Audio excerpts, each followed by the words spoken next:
I hear there's a 60% newness in the crowd. So how many of you saw some of my presentations yesterday? Maybe I should ask that. Okay, so there are a bunch of fans. That's good to know. Should have brought t-shirts or something.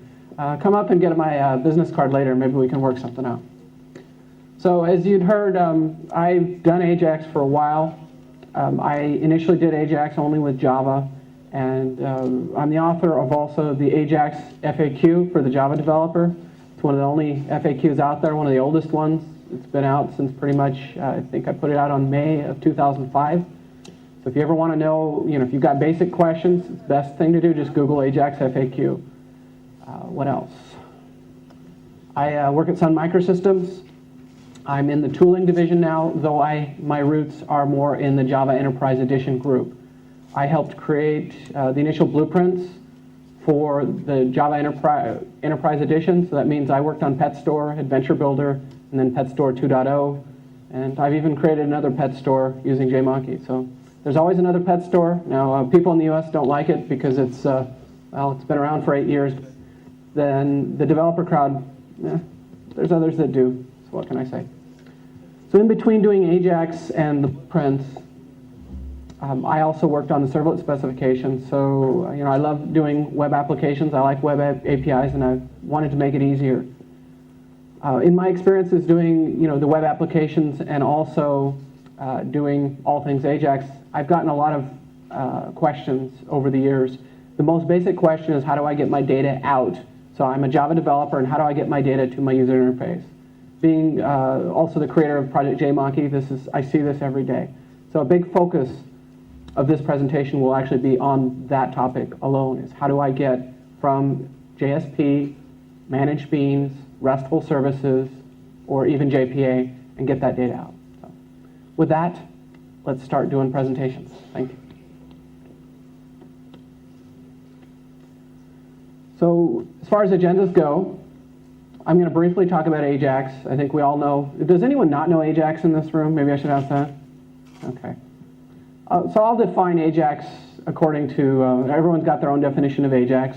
So I'll define it according to the way I see the world today. After that, I'll talk a little bit about JavaScript and JSON. JSON stands for JavaScript Object Notation. If you do Ajax, it's an alternative to XML, and it's a way that you can really send data easily. I'm going to talk about it pretty deep today, so there'll be plenty of slides. What I like about JSON is I can explain it in one slide, and you'll see that in a minute.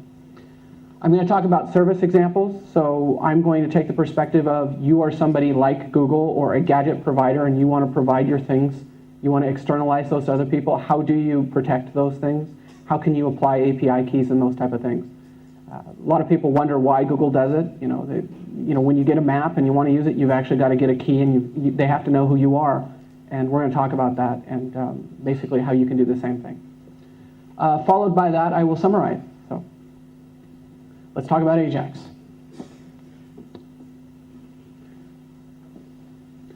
So Ajax is a client-centric interaction model. It used to mean asynchronous JavaScript plus XML. I think it means a lot more today. It really means anything dynamic, anything that has to do with JavaScript, and what it really means to me, though, is a separation of the view logic processing. So we've turned MVC on its head, whereas on the server in the old days, it used to be that a lot of the processing happened all on the server, and now a lot of that's actually being done in JavaScript and CSS. I'm going to show a few diagrams in a few minutes on that. So anything dynamic, and not only XML. I see a lot of people using JSON and also just pure HTML being moved back and forth. Now there's nothing wrong with these different approaches, though it tends to be that people like the JSON, and I'm one of those, so you're going to hear a lot more about that. Can we all see this in the back of the room? No? All right, well, the good news is the slides I can make available very quickly. If I heard that there's about a 30-day delay. I'll try to put these up on my blog by the end of the week, meaning I guess that's tomorrow this time. Basically, this graph, I'll have to explain it since the things are a little small. At the top here, I talk about the different, I'm talking about your enterprise application and your browser and the basic responsibilities in the old web. Now, I've gotten tired of hearing the term Web 2.0 and next generation web apps, and there's so many different ways to call it, Web 3.0, 5.0. It's gotten old.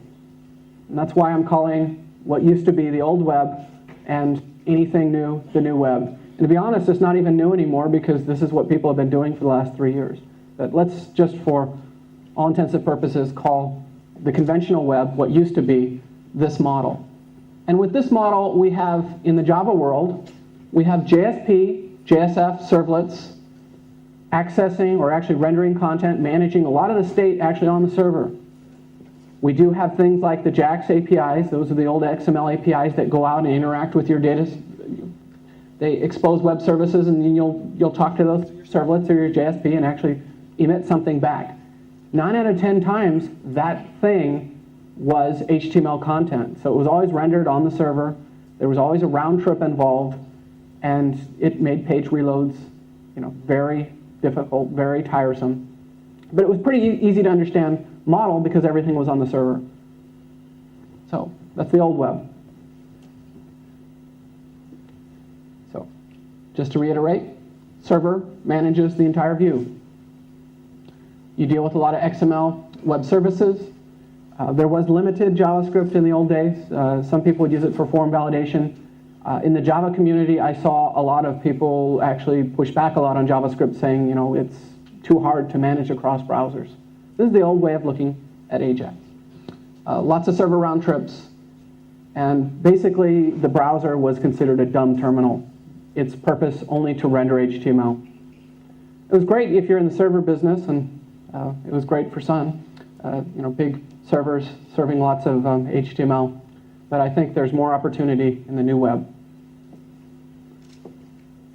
So you notice there's a lot more little things moving around on this, and some of these are going to be talked about a little bit later. Okay, I can't see anymore. What we have here, and I'll stick on this side of the room because I'm afraid of getting too far from my prompter. Normally I'd have like a laser pointer, but what we have at the top, we have the browser again. We've got this big old cloud. This is the internet. And in this case, the browser's responsibilities have changed a little bit. They've increased. As far as MVC goes, we've moved the view completely over to the browser. Some of the C is there, so some of the navigation actually will happen now in the page itself. And view state can also be maintained in the page. Now, you don't have to do this, but this is a tendency I'm seeing, and brings up a whole new set of problems. What happens when you have state on two sides? How do you synchronize? These other bubbles here we'll talk about later on, when you're creating your own services, but these are external services. This might be a Google Gadget or something following that Gadget API. You might have an external service like a geocoding service that's hosted by someone else that you'll use, a proxy or some other way of getting out. I did actually put the proxy here because the safest way that you interact with other services that aren't in your own domain is to go through a proxy. Now, in JavaScript, there is something called the domain of origin policy, and that basically states that the browser can't call out to an external domain directly using an AJAX request. When I say directly using an AJAX request, because there are other techniques, namely JSON-P, it's called JSON with padding, and I'm going to show an example of that in the service example near the end of this talk, that you can actually inject a script tag to go out and get content from somebody else and actually bring that in your page. But I guess the key of this slide that I want you to understand is that you've got things that are coming from a lot of other people that aren't you. And you as a developer are going to have to understand that and try to integrate using things like proxies, especially when security is important. And if you're doing enterprise apps, I believe it will be. Proxy is the way to go. Now down here, we still have EJBs, we have JPA, we have Jax-Rs. And the core responsibility of those things is going to be basically to feed data into your things that could be things like GWT, servlets, JSF, or JSP, that will then generate something like JSON. Notice this JSON over HTTP here, out to the clients. So you've got JSON-driven widgets rendering content. So this term JSON's come up a bit. So after we review the main points of this slide again, we'll talk about JSON. So You've got data exchange in JSON, like I just said. Browser maintaining view. Browser maintains some state, because you can keep state in JavaScript. And the browser can interact with other services without going back to your server. This is the whole idea behind a lot of the mashups that happen today.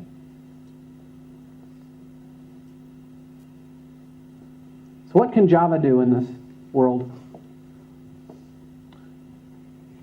Java, its main, how would you say, strong point is that it can track a lot of the things. And this is what we do in Project JMonkey, is we actually know all the CSS and JavaScript resources going in the page. So on the server, we manage that.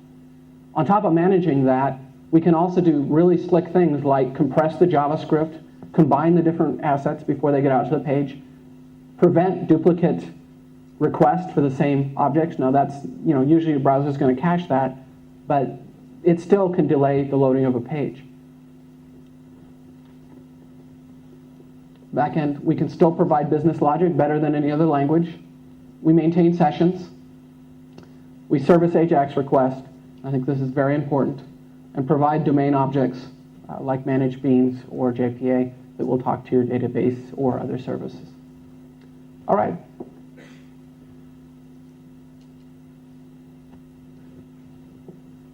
I've alluded to some of these already. What you have to deal with, and I say you have to deal with it because I think there are ways of getting away from some of the complexities of JavaScript. You can use GWT, you can use JMonkey, but at the end of the day, you're going to have a basic understanding of JavaScript. It's just, I don't think you're going to get away from it.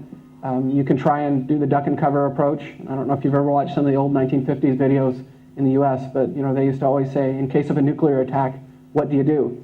And they'd show the schools and everyone did duck and cover like it was going to save them. So, JavaScript is coming. It's going to be a tidal wave. Deal with it. That's all I can say. And don't forget about the CSS because it's extremely important. In almost every AJAX talk I see, people focus on just the JavaScript. And it's CSS just as much because without having the different styles and the cascading things that will actually visualize what you're doing, nobody's going to care about your app.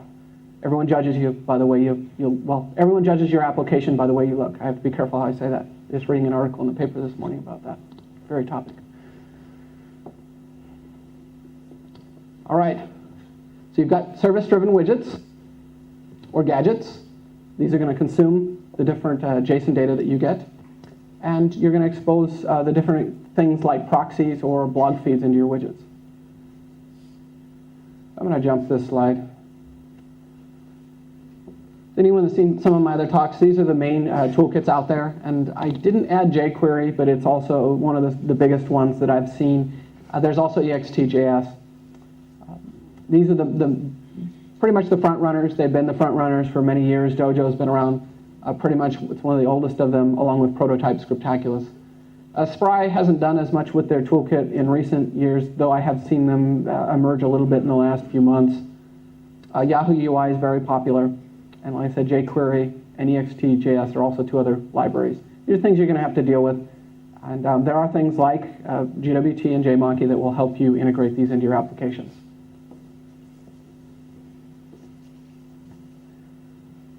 So I think I've already kicked this horse a few times, but let's go over it again. I promise that I tell you what JSON was. JSON is JavaScript object notation. It's basically a way of describing. Am I still on here? Okay. It's basically a way of describing an object literal in JavaScript. So it's a native format. It's very easy to read, and it's self-describing, simple. And I like it because it reminds me of the old XML days when you could read XML, before the schemas and other things came in.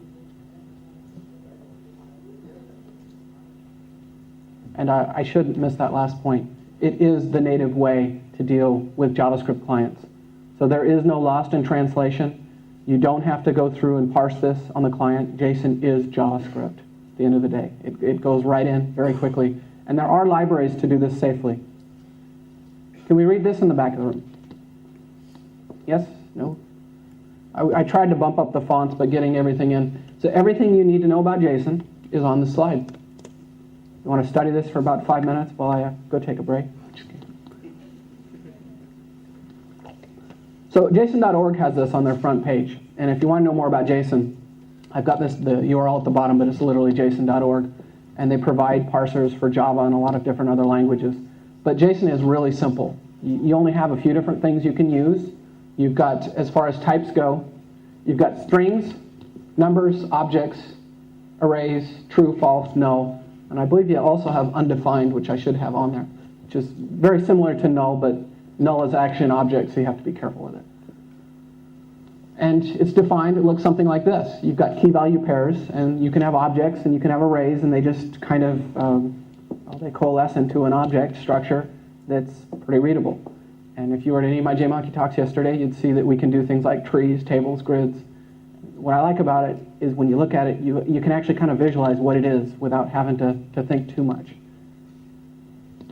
Looks kind of like this. So at the top, I've got what is a list of categories. We use this in the pet store, and I converted it to vegetables just so people wouldn't know, because everyone gets tired of pets. Long story. You basically got an object structure. We've got categories and products, and you can describe the same things. And usually it's in a lot less text in JSON. That's really all it is. You notice here we've got an object, and enclosed in there is an array, and it's got two objects inside of it. And arrays are all they've done just like in Java. And this is an object literal, anything that's a curly brace. So we've got an enclosing object and then an array inside. I believe I've got a simple example. So I've got an example that will come in about 3 slides of how to actually create this using the JSON APIs. Did I miss any technologies here? I tried to stick with what was extremely popular and what was in J2E. I know there's about 50 gazillion frameworks out there. I didn't put in Tapestry, struts, and all the other things, but at the end of the day, it's how you get your data in is either programmatic or declarative, and we're going to go over that in a few minutes. But JSP, GWT, Java server faces, servlets, pretty much they're all going to have to emit JSON at the end of the day. And this is where they fit into the big picture. So something's got to render the JSON that goes out.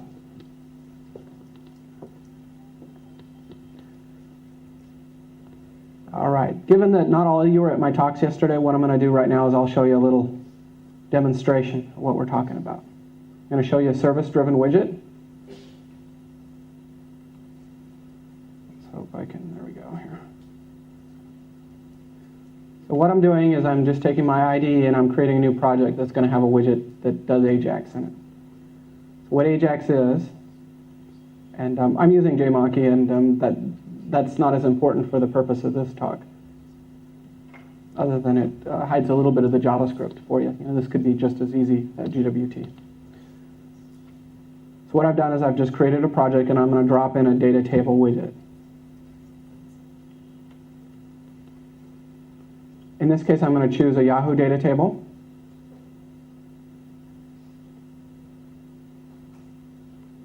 We've got the widget right here. And as you'll notice, when I put this in the page, I've described a data table in JSON format. So we've got here are some columns, and we've got some rows here. So the columns describe what can go in it, and then the rows here. So in this case, this is embedded inside the widget, so it's going to get rendered immediately. But what I really want to do is make an AJAX request to get this data. So in the case of JMonkey, let me render this just so you can see what we're going to look at, and then I'm going to pull it out, and we're going to use an AJAX request to go get it. So here's a table, but what we really want is to pull JSON data in. What I'm going to do here, in JMonkey speak, if you change the word value to service, it basically tells it to go out to a URL and load the contents of it. In this case, I'm calling the URL data.jsp, which means I'm going to have to create this.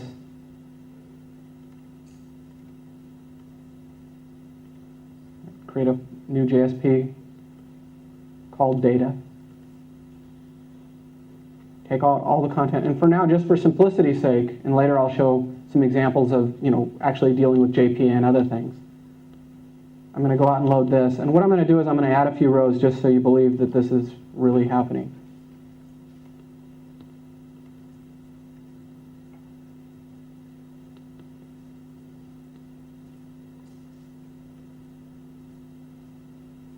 Bar 1 and bar 2. So I have gone out and I'm going to hit page reload here, cross my fingers, and there we've got more rows in it.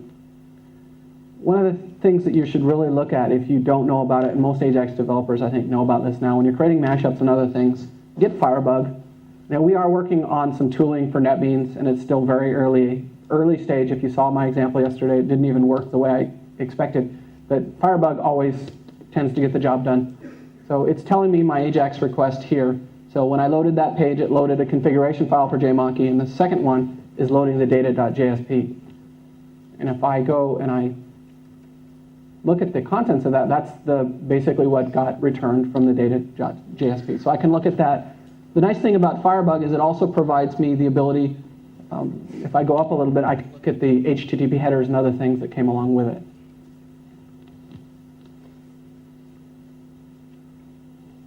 I hope you got a general idea of what's going on. And let's go back a little bit into slide mode.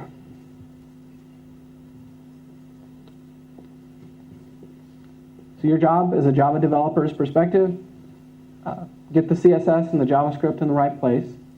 Render things, in this case, populate. Generally, it's going to be something in JSON notation. And service the AJAX request.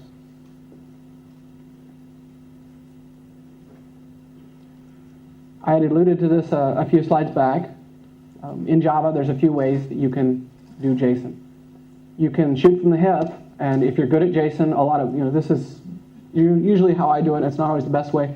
You can just use a scripting language like JSP and create it basically by going through a looping structure using something like JSTL and just render the JSON. Or you can just write it in basic Java logic in a JSP. It's pretty easy to do. You also have the option to use the JSON.org. It's basically a JSON API that you programmatically create the structures. And lastly, there's the Jax-Rs APIs, and I did an example of this in the JMonkey talk. And this basically shows how you can go connect to JPA or a Jax-Rs or a web service and basically emit a JSON from that. And I will have a sample of this later, but I'm not going to show the demo given the time. There are tools like NetBeans that will generate a lot of these things for you. I know this is a very, there's a lot of stuff going on in there, and this is why I say when you're using a scripting language to emit JSON, you better know what you're doing. It's not API based. Basically what I've done is I've done a JPA call, looked up an entity manager here, and I'm basically getting a list of the results, and I'm creating this JSON structure by hand. If you choose to do this, and it's not a bad thing, make sure you get your commas right, because if you have a trailing comma, IE will barf every time.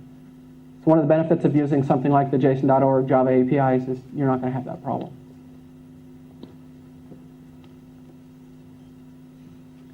JSON.org APIs are available free. It's a do no evil license.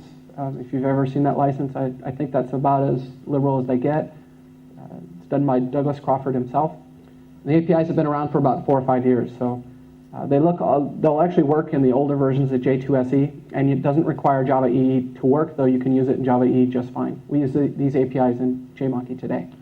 And to create something like a simple object, I'm going to create a new JSON object, and I can actually put in a string inside of this. It's basically that simple. So key value pair. So in this case, I'm putting my name, and then I've been referred to as the JMonkey guy recently. It used to be called the Ajax guy. What can I say? Here's something a little bit more complex. This is creating, I believe, an array. If I remember correctly, right? So I create an object, then an array, and down at the bottom we've got the results.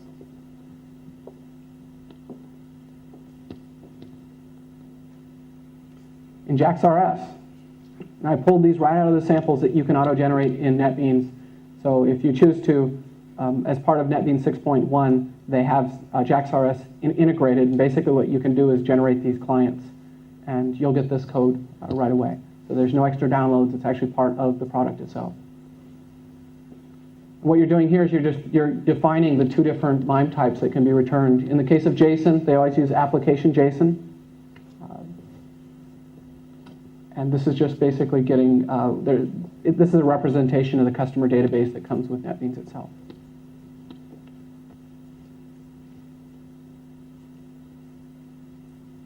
All right. Back about a year ago, I wrote an article for java.sun.com, and I don't think it got recognized as much as it should, but it's probably due to the complexity of what I was trying to talk about. So the perspective was, you're somebody like Google, you have a resource that you want to expose as a service, and you want to serve it out to both XML clients and also JSON-based clients, and also JSON-P clients. And JSON-P, again, was JSON with padding. And what you'll see, basically JSON with padding is a way of telling a client to inject a script tag that will actually have preloaded data in it. There are some drawbacks to this, but it is still used by some sites like Flickr and also Dig today. So a lot of Mashup people use this technique. So as far as the bigger picture goes, we're in this section now. So you are the service in this case, and you're serving other people. So you're making yourself mashupable.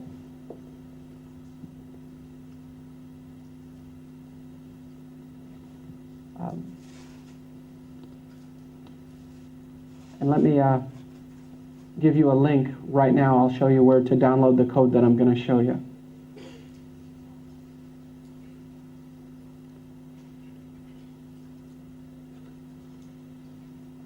So what I'm going to show you in a few minutes is, sorry.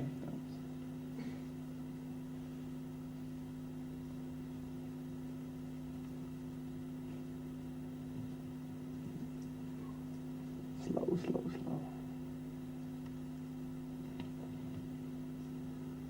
So the sample I've got here is called it's just a service example that shows how basically you can expose your services in JMonkey. And it's located in the download section of JMonkey. So if you go to the front page, ajax.dev.java.net, and this link will be on the final slide of this presentation. If you click on downloads,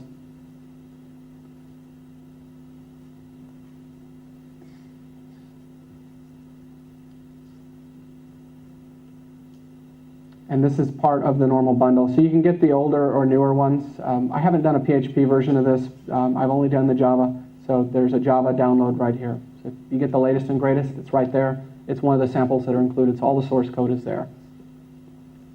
Okay, with that, let's break up the sample and show you what it is.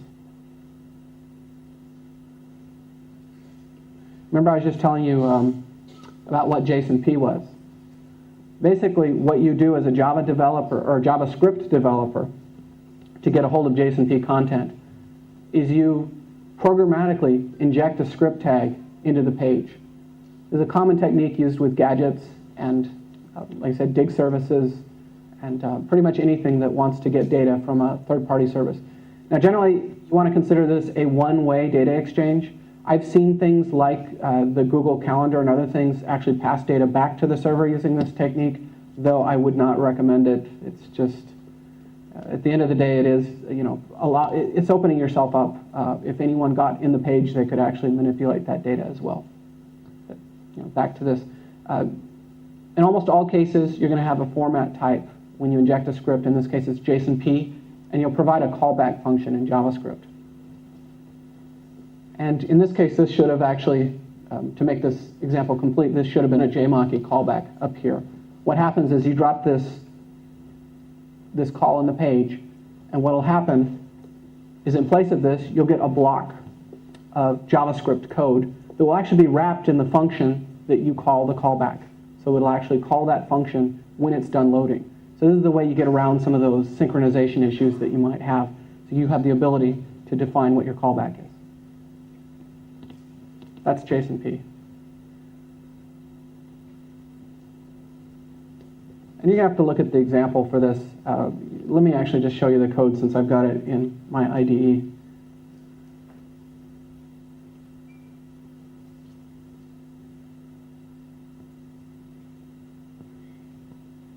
So remember we had this example here? We pulled it in through the normal service. Let's turn this on its head. So I'm not going to go to the data.jsp to do this. I'm going to go out to a service that has an API key. I'm going to go out and tell it what the URL I want to access it from, just like I would for a Google map. And then I'm going to get data for this table from somebody else. And it won't be in the same domain. So what I do here, I'm going to change this back to a value. But before I do that, let me drop in the top URL. So I'll show you the source for this in a few minutes, the actual service itself, because I think this is really exciting. You've never done it before. So like Google Maps, I've got a page where you go to, and you tell it the URL where your service is being exposed, or where you want to access the service from. And you basically put it in this URL box here, and it will give you, it'll actually generate the API key using an MD5 encoded hash. So I'm back here, and this is running on Tomcat, so I'm on port 8084. I'm going to copy this localhost 8084 web application 2, and I'm going to go to this other application. I'm going to paste that in and get a key. So this is telling me the different ways I can access the service. If I'm in Java, I can write a client that can talk to it in XML. I can also use the format as JSON, and I can also use format as JSONP. This is just giving me all my options. What I want to do is actually take the bottom one and just cut and paste this script into my other page.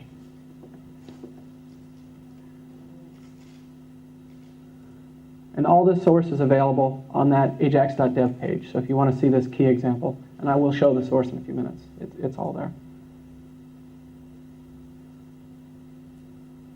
So I don't know if you can see that in the back of the room, but what I'm doing is I'm copying those 2 rows with the script and the API key there with the JSONP. And I'm going to take it, I'm going to put it in the head of the document, this JSP page that had the table in it. And I don't know if you can read this in the back, this comment says put your callback code here. So basically you've got to take the data and do something with it. Usually you're going to assign it to something. You might take it and render a table using an AJAX call. That's not as important right yet. So I'm going to do an alert here, got the data, and I'll just put a plus what the data is. So now I'm going to go back to my application here, and it tells me it got the data and it got back an object. So we've got the data, now we've got to do something with it. What I want to do is actually put that data in the table. And notice there was no data right now because we haven't assigned it, so the table didn't render. So I'm going to assign this got the data to the window object. This is the top level object. And I'm going to put my data equals data here. Oops, not minus equals. That could be a problem. Now on the widget side, I'm going to consume that data, putting an @ sign. In JMonkey, this is how you get something out of the JavaScript scope. Window, my data. So now it's going to be populated with the data that came from the service. And there you go. So what we did is we basically made a call out in the head of the document, got some data, assigned it to a variable, and then fed it in to our service. This is one of the most basic mashup techniques that's used out there today.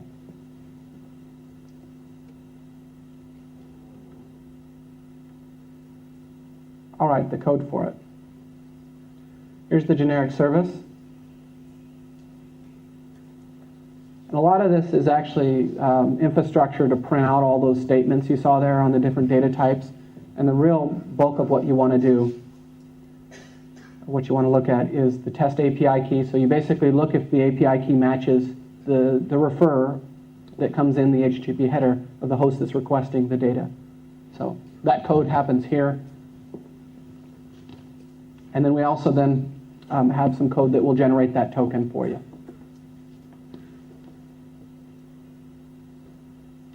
And you notice I've just hardwired some data here. That's not as important. What's more important is that you're protecting it with an API key in the case of this. All right. Excited? You saw your first service? Let me show you what you can do with a little bit more advanced stuff. Hope I've got this loaded right now. Let me double check.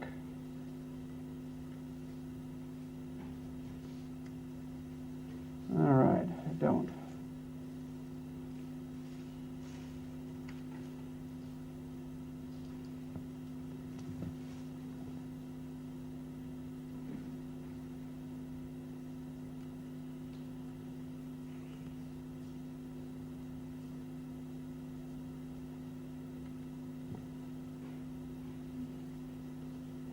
So the next set of code I'm going to show you is basically a Mashup Creator.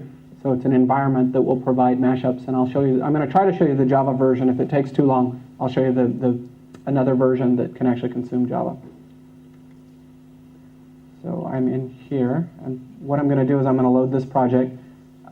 The project I'm showing you now is available on java.net under the title jmaki-webtop.dev.java.net.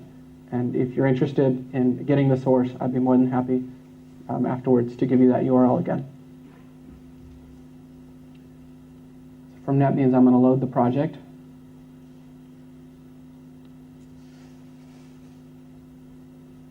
Where are we at here?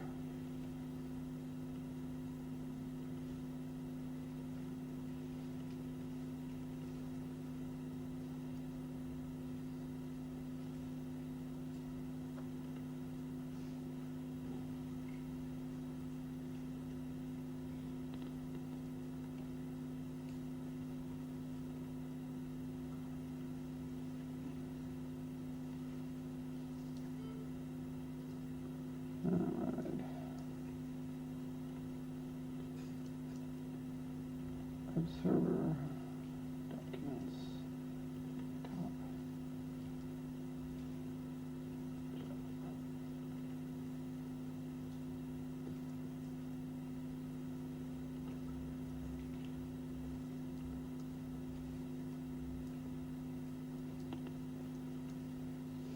All right. So when I load this, it's telling me I need to map in the JPA, and let me actually set the server to be Glassfish at the same time.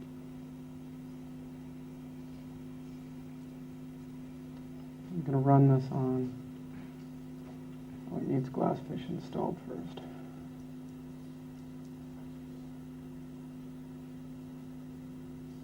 All right, this is going to take too long, so let me show you a working version.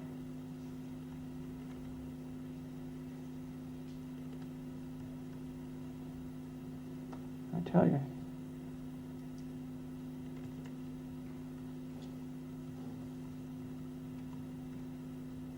If all else fails, I'm going to jmonkey.com. This is where I host it on the external web. So what we have here is we have a container for building mashups. And it's a JSON-driven, so all the different things that go inside of this consume JSON data that are emitted from different services in Java. One of those is a proxy that goes out and it can get RSS feeds or talk to Yahoo Geocoder or go out and basically get data from all different resources and basically push that into the different widgets. So when you load up this page, you'll notice there's a few different things here. I've put a tag cloud on the side, and this tag cloud basically shows, this is some information on my wedding, so if you want to see my wedding pictures, they're there. Obviously other people have liked to see them. So the first one here are two widgets communicating. In this case, they're using a JSON-P, so the same technique that I showed you, but Flickr is basically providing a set of images on a request. And what I've done is I've put a tag cloud in the page, and then I've also put in a Flickr, basically an image viewer component, and it's going to appear. I believe that's that's my right-hand side, so your left. This is my cat. Pretty cute cat, huh? She likes her picture taken. Can't tell. So what I'm going to do here is when I click on one of these tags in the tag cloud, it's going to go make a JSON-P request out to Flickr, so it's going to inject a script tag in the top of the page with a callback that will go back into this tag cloud or to the actual image display component with a set of images, and it will load those. Always got to be careful when you click on things that are on Flickr because you never know what you're going to get, but generally I think they have the naked people banned from normal viewing. So, all right, so I clicked on JMonkey, and people have tagged a lot of different images on Flickr, and I believe a lot of this is from Java 1. So if we did something at Java 1 that was JMonkey, someone has basically gone in, yep, that's me at Java 1, and tagged it with that. So what I can do here is, as part of this mashup environment, we've given you the ability, you can go in and look at this data and actually modify it. So if I want to change that first tag, JMonkey, to be my name, I can look up anything and I'll decrease the weight because I'm not that important, right? All right. So I've updated that. Now if I click on this, now I'll go out and I'll get anything tagged with Greg Murray. Come on. Okay, just took a second. Uh-oh, maybe I shouldn't show these. So these are my wedding pictures, and I will jump out to Flickr. It's amazing what your friends do to you. I normally wouldn't have wanted to see some of those, but anyway, you get the idea, right? Okay, let's go to something else here. Bad, bad, bad. I guess it could have been worse. All right. So someone's named their cat Jason, obviously. But go out, have fun. This is all on the open internet. I'm actually glad that I showed you this because you can go out and play with this yourself. Now I do have just a widget version of this too. So if you want to use it and then apply your own services to it, you can take this and do that. But what this version that's deployed has the ability to manage users. So much like a wiki, you have the ability to build web tops, and you can have multiple versions, and you can link to them and share them with your friends. And it's all done using the web services, and it's pretty easy to do. If you're using it and you ever want to get back to the main list, just click on the About. And I have the source code if you want to create a full version just like this. I've got this in Java and in PHP. So you're a Java crowd, so I would expect you to want just Java. Here's a calendar widget. I don't believe I've got any interaction in this one, so maybe this one won't be as exciting. This is the JMonkey event calendar. We've done also as a web top. And what we hope to do with this is mash up other things. So here's a bunch of our different talks. And we could actually take geo-coordinates and do a lot of other things with it. So yeah, it's all here, and these are all just widgets, and they're all JSON driven. Okay, so let's do something else fun. One of the most basic examples we always show is a Google map. So I'll show you the location. And I think the weather portion of this is still broken. I need to go out and fix it. But what we have here, we have 3 widgets, and normally the location would actually, the weather would key in on the location as well. But what's going to happen is I can load in a map, I can load in a geocoder widget. Basically, when you look up a some coordinates, what it's going to do is make, in this case, it's going to make an HTTP request back to my own proxy inside my own domain and pull in information that's actually then the proxy goes out and talks to Yahoo. So in this case, it's pure JSON. There is no JSONP. The interaction, you can talk back and forth straight. And I'll show you the stack trace of that. So if I type in Bangalore here, it's going to take a second, but what happened here is I made a request back to my server, which then talked to my proxy, which then has an HTTP client that talked to Yahoo, applied an XSLT transformation on the XML that came back, converted it into JSON, because everything we do we like to have in JSON, and then fed that data back into the widget. So this proxy is not bound to JMonkey, so if you want to use it, it's there. Now let's see if I can find the request. The data coming back from the service kind of looks like this. So if you ever have Firebug, it's really fun because you can disassemble applications very quickly. If you like the way someone does a mashup, look at the source. All right, so that's WebTop. So one of the other really nice mashups that we have is also available on jmonkey.com. And it's also available in that same bundle that has the generic service. And I'm going to run the deployed version just for time's sake. So you can go out and play with this. If you want to see the source, it's fine to do. So anyone know about the web application Zillow? If you're from the US, it's one of the first and one of the funnest mashups there were. Well, I wanted to recreate that in JMonkey. So what we did is we basically took some widgets from different toolkits, which are all JSON driven, and then we stuck our proxy out to go out and get an RSS feed, in this case from Craigslist, on all the people renting in a given area. And it will then parse the different headers of the request. So when you get back things, the titles actually will have the location in them. So then we can then plot those in a map. So to see this example, you can go out and see it today. It's part of our samples. And it's called Craigslist Mashup Demo. And if you want to see the source, that's available in the same bundle that was on the ajax.dev site. Oh, so it opened a new page here, and the Craigslist mashup is right here.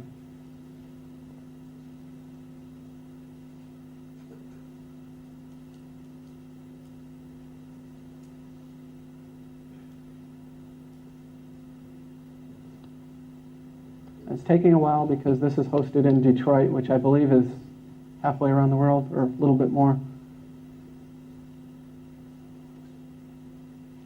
Maybe I should have loaded it locally.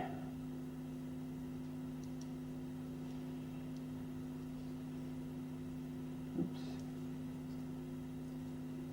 Oh, it didn't like the data coming back. Let me see if I can load it again. All right, I'm not going to try to debug this, but I'll have it fixed tonight, so if you want to go through and look at it. It doesn't come up on this one.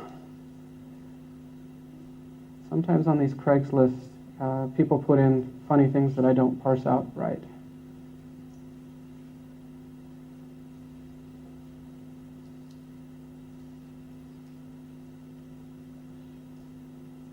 So what you're seeing here is the proxy call at the bottom here.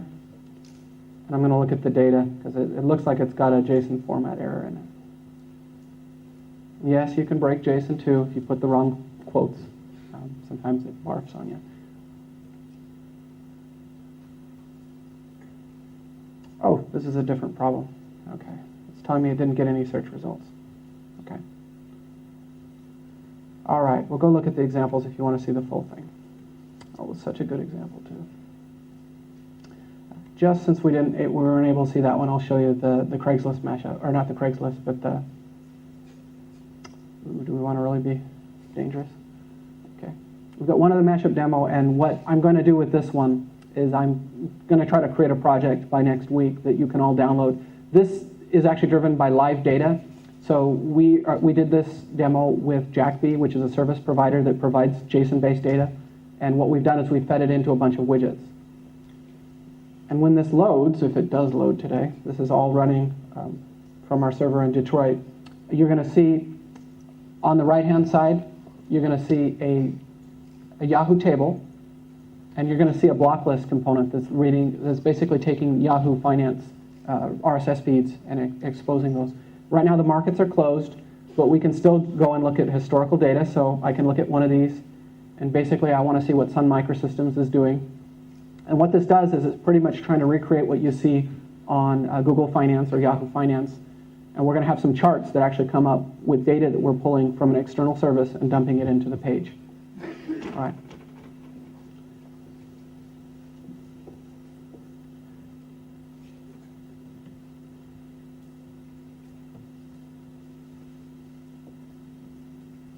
As far as this page goes, we have a Yahoo autocompleter component that takes JSON data that's going to come up at the top here.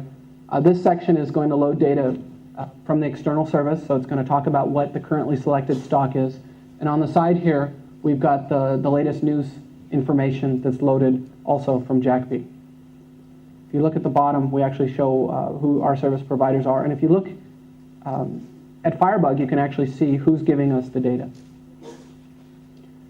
So right now, our view has been loaded, and what it's doing is it usually takes up to 10 seconds to load this data.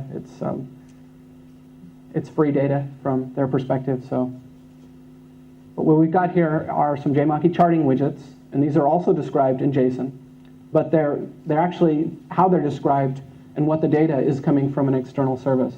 So they were populated with data that came from this market feed. Actually, not the market feed. I believe it's this one. And what this is right here, this is serialized JSON, and it basically tells you all the different ticker points during the day and what the different values were. So what we're doing is we're taking those and we're turning them into a graph. It is JSON data, it's just a bunch of set of points. Actually, you know what? That's news stories. I believe it's the top one. So anyway, you get the idea, right? There's 3 requests, and yeah, this is the ticker information. I should be better about that. Let me re-render this page, and I'm going to show you the interaction, and then I think we're going to have to close up.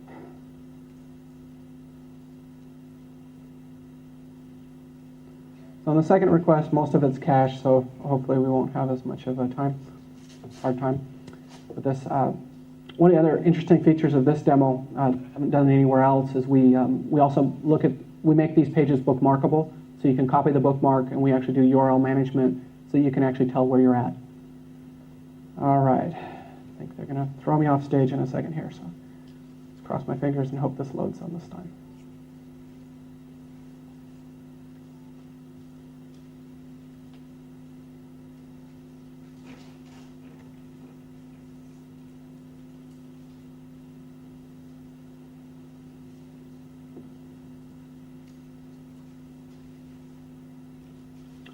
You notice, while it's loading, I can show you this as well. This is using a tab view component that we've got in JMonkey that will basically let us scroll through a set of pages. Right now, the loading symbol got mixed up. Oh, look at that. My flags are all over the place. I should have left it open. But the flags should appear at the right place on the map, and notice when I'm clicking on them, we're getting the locations. So you've got a basic idea. You can have interactive widgets, all driven by JSON data. You can service the request. You can create the services that provide the data to these widgets pretty easily in Java. You've got choices. You can use JSP and do it directly. You can use servlets and use the JSON.org APIs. You can do manage beans in JSF and use the JSON.org APIs. It's pretty easy to do. The biggest thing you need to do is make sure what the contract is with your widget, and make sure you follow that. If it's a JMonkey widget, we have those pretty well defined out, and you can go to our documentation for that. All right, so with that, I'm going to get on my summary page. We've already looked through all these. I showed you in person. So the new web, you've got a lot of different people pulling in data into your page. JSONP is a common way to do that. JSON is the format for that, and you've got all the different technology choices to work with that. You've got JSON.org APIs. You can write it by hand if you're using JP or other things, or you can use the Jax-Rs APIs. So I think we've summarized this enough. Here's some links. And I don't think I've got time for questions. They say I've got time for one question. Excuse me. So one question, it better be important. All right, no, just kidding. Biggest problem today, right? JSON is non-descriptive. There's no way of retrieving a description for that thing. I retrieve data and have to figure the description. So funny you would say that. So there is something called Json Schema, and it has been developing along with OpenAjax over the last few months, and we have been providing descriptions for all our JSON information. So if you want to see what this looks like, you can go to jmonkey.com validate or some of our documentation, and we have a view of this. So jmonkey.com validate. Yeah, that was the biggest problem, and I was kind of concerned about that because we use it so extensively in JMonkey. What we've created here, and this is still brand new in the sense that I want to do this for all the data formats in JMonkey. This page, jmonkey.com validate, will take that string there and it'll try to validate it. So even if your JSON, if it's broken, it'll tell you. So if I put an A here, when I run validate, it's saying I have an error and it tells me what line. But say I want to take something that should be a number and I want to use, and I don't want a number, I want it to be a string. What's going on here? Let me go forward. Sorry about that. jmonkey.com. So if I take this number at the bottom and I put foo here, it will also tell me that that should have been a number. So the schema works. We're going to be working on applying it to all our data types and all our interactions. Yes, it was a big problem. And the other problem that you run into with JSON is securely parsing it. So you don't want to use an eval statement. So what we've added in JMonkey is the json.org. They have a JavaScript parser that will basically make sure it doesn't have any functions or other bad things in it. So we run all our code through that. But what you have to remember when you use that is you have to use exact JSON notation. So you have to use double quotes and not single. So there are some restrictions, but there are tools out there today that will provide for this. And as far as the json.org, the JavaScript parser has been around for a while. The schema is a little new. But as things emerge, people are looking at the problems. My biggest concern with the validation is that it gets very difficult, like schema happened in XML. But I'm hopeful. I know the guy that's writing it, and I'm providing feedback. And you should too if if you go down this road. All right, great question. Thanks for asking. And I think if you got other questions, come find me today or tomorrow. I'll be around. I appreciate you coming. I know there's a lot of information here, but I tried to focus on the JSON because I think that's the most important thing as far as getting stuff out to your widgets and your services. So thank you.